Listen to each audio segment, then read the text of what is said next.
up, everybody? Welcome to MLS Playoff Central, the post-game show, your home for all things Audi 2017 MLS Cup playoffs. The first leg of the Western Conference semifinal matchup between Vancouver and Seattle in the books, a 0-0 draw at BC Place. I'm Susanna Collins. I am joined by Matt Doyle and Andrew Wiebe. Gentlemen, I think we can all agree that it was not the prettiest affair. But in these two-leg series, we often find that these games are cagey. And this was certainly the case today. And as we were watching this game, I kept hearing the phrase missed opportunity being brought up. And so I want to get right into it because I know you, Andrew, had some very strong sentiments about this. Was this a missed opportunity for Vancouver? I mean, it absolutely was a missed opportunity. This was their chance to set the tone of a series in which Clint Dempsey was not able to play in the first leg, in which you look at the Seattle Sounders lineup and they're missing, as ESPN said, 5 starters. I would say it's more like 4, but their midfield outside Christian Roldan, not there. And no, you didn't have Jordi Reyna. No, you didn't have Christian Teixeira. But I'm not sure that those guys actually took meaningful knocks, Matt. I'm not sure that this wasn't a little bit of, craftiness, let's call it, in lineup construction from Carl Robinson, because both came on as subs, both looked fine, didn't look like they were holding back.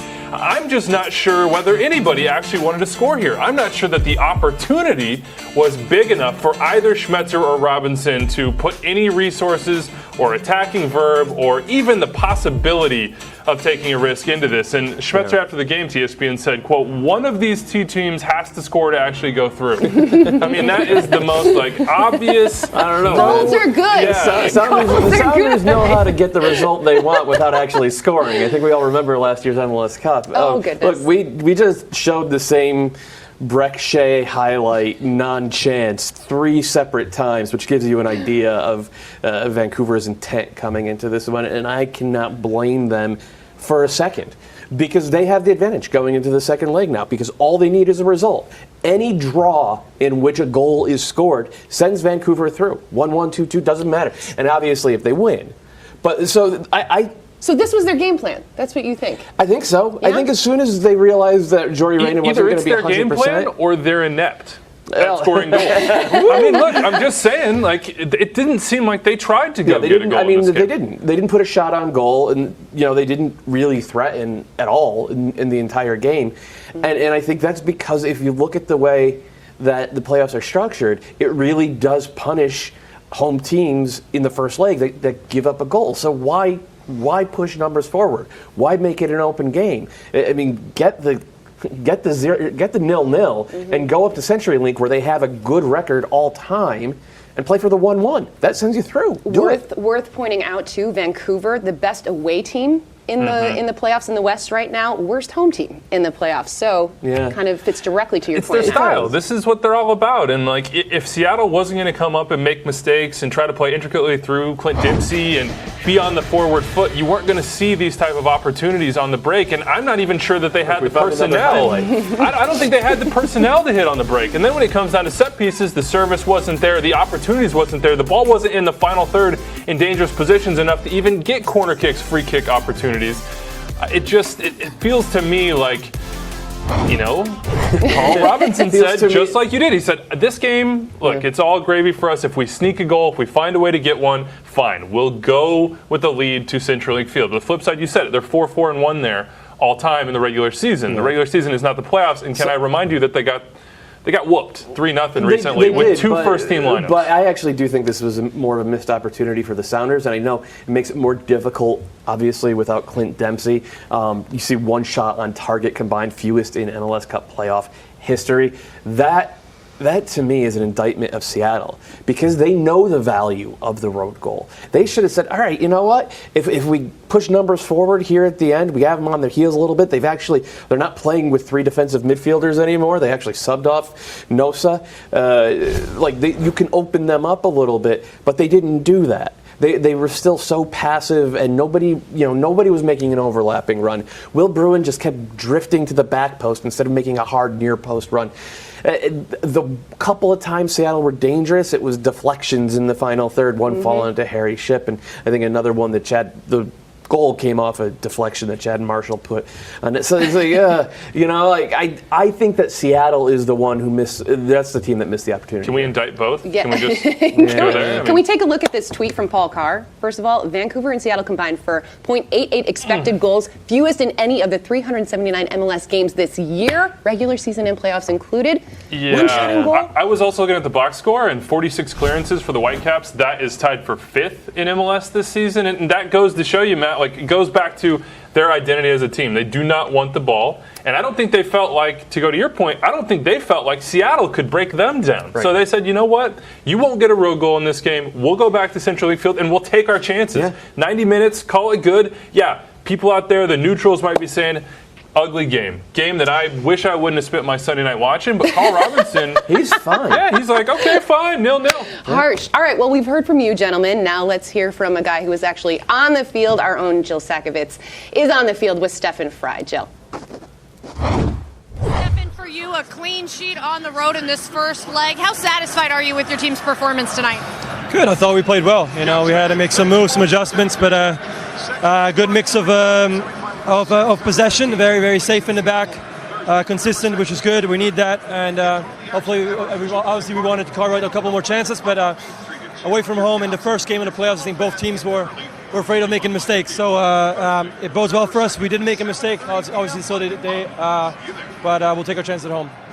At home on Thursday, what type of matchup can we expect? What did you learn tonight about Vancouver, or what did you see from Vancouver? We knew before what they had. Obviously they started with a bit of a bigger lineup. Some of their crafty guys started coming in towards the end of the game, but we're well aware of their strengths and of what that team is all about. But like I said, I think we handled the situation really well today, and we're looking forward to the next game. First playoff meeting ever between the Sounders and Vancouver. 27,000 people. What did you think of the atmosphere? Amazing. I'm super happy for Vancouver, for the sport in this region. This is definitely the loudest I've heard the crowd here in Vancouver, and I got to give them props. I wish, or I hope, that this is going to happen on a game-to-game basis, not just playoffs, because it's good to see it. So these are the atmospheres we want to play in, and it's fantastic for the growth of the sport. Stefan, thanks, and we'll see you in Seattle. All right, so Stefan Frei said something that stuck out to me. He said we're afraid to make mistakes, and I saw you just nodding frantically. Yeah, I mean, you obviously agree.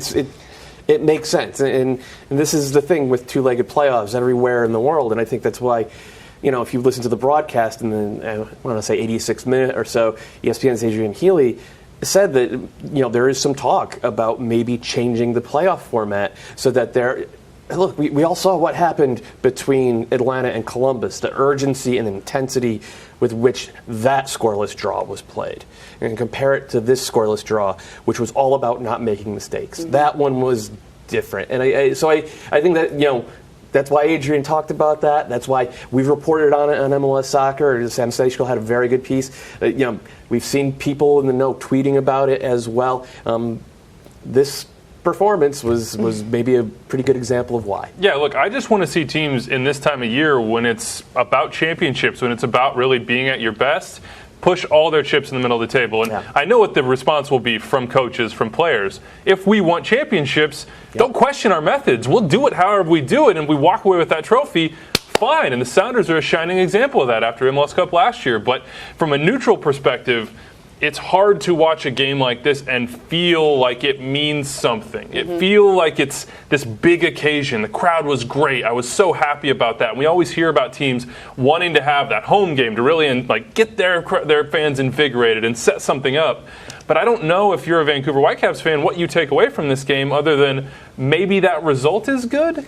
I just feel like it was an opportunity. If they get a result on Thursday, it won't matter. I know, they won't matter. That's what the Vancouver and look, we have a text here from Rapids Rabbi. The Hot Take Hotline is open, 401-2060-MLS. He says the game was sort of what you expect, only more so. Nobody took risks. He says it sets up a good second leg, even if some folks will be skeptical of watching these two teams again. Well, he's a Rapids fan, so he remembers teams that play like this. I mean, they played like this last year, and they played like this a lot in 2010 when the Rapids won MLS Cup. So shout out to our guy Rapids Rabbi, one of my favorite people on Twitter.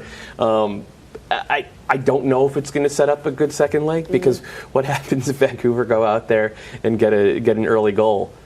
I mean, then it's That's what this game was missing, right? Because even in that 5-0 game with San Jose, I'm not sure it becomes that unless Montero gets the early goal, and then it gets helter-skelter, and you got to push if you're the Quakes, and you're defensively a little bit shaky. It just didn't happen tonight.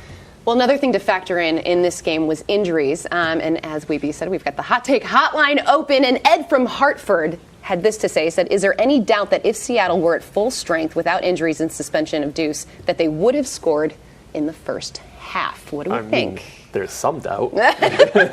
Didn't look super into the idea of scoring. Yeah. I do think that if both these teams are at full strength, then Seattle's the better team.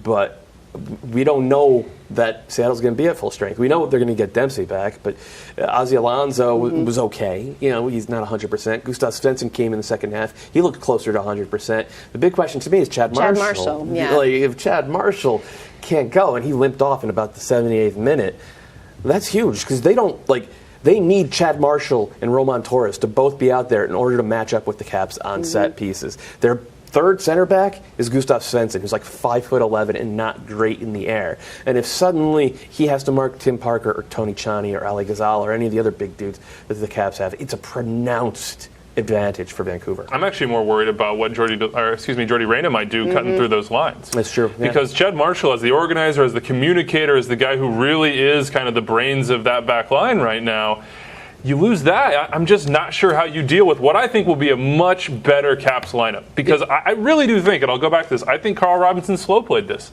I think he said, you know what, I'm not especially concerned about this game. Yep. If we get 0-0, that's cool. It's on Thursday. It's short rest for us. And we've been playing a ton of games because we just had a game in the knockout round.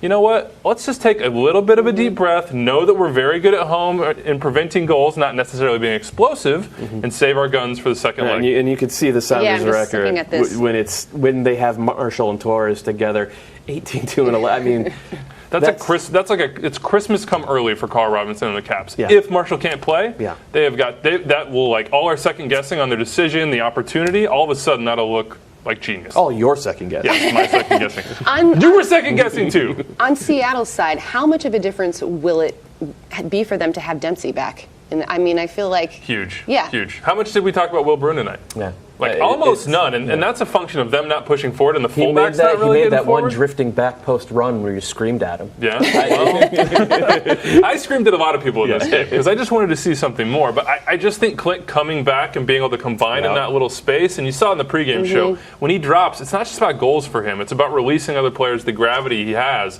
I'm not sure that anybody on the field tonight, both teams, had that sort of like game-changing gravity where when they got the ball, you felt like they had an opportunity to make a play. Freddie Montero at times, but even Nico Lodero in this game was just kind of, he was isolated. There wasn't like the rhythm that he needs to thrive. It was just choppy. It was tough. It was gritty. It was First leg of the playoffs. It was 9 minutes of soccer. All those things. All right, well, right now, let's send it back out to Jill Sakovitz at BC Place, who's standing by with Tim Parker. Tim, the Whitecaps, they didn't give up any goals, but you guys obviously also didn't get any. A scoreless draw here tonight. What could your team have done differently? I thought it was a good match. I thought it was evenly sided from both sides, and it was good that we didn't give up any goals. That's important to do when we're playing against the away team. So obviously we just got to look forward to Thursday and hopefully get one. How do you guys respond now in Seattle on Thursday on the road? You're going to have to put up an offensive performance. Yeah, exactly. And I think defensively we have to kind of do what we did tonight, limit their chances, limit their shots, and then hopefully we can nick one, whether it's on a set piece or on a counter or whatever we need to do to get one. In terms of strategy, how much did this game go to plan? Very well. Very well. I think when you don't let up any goals, it's obviously a plus defensively and it goes well. We wish we would have gotten one offensively, but we'll just build on that on Thursday. Tim, thanks so much. Thank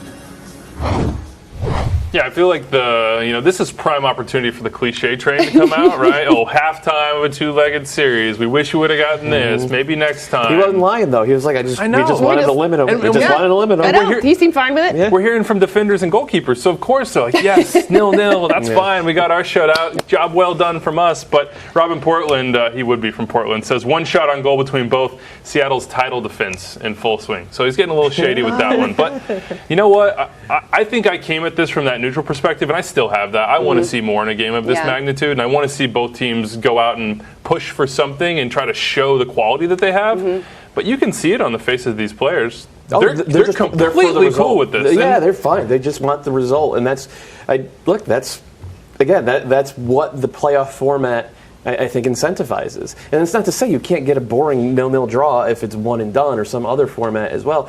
But I think especially in first legs, I tweeted out a stat before the game.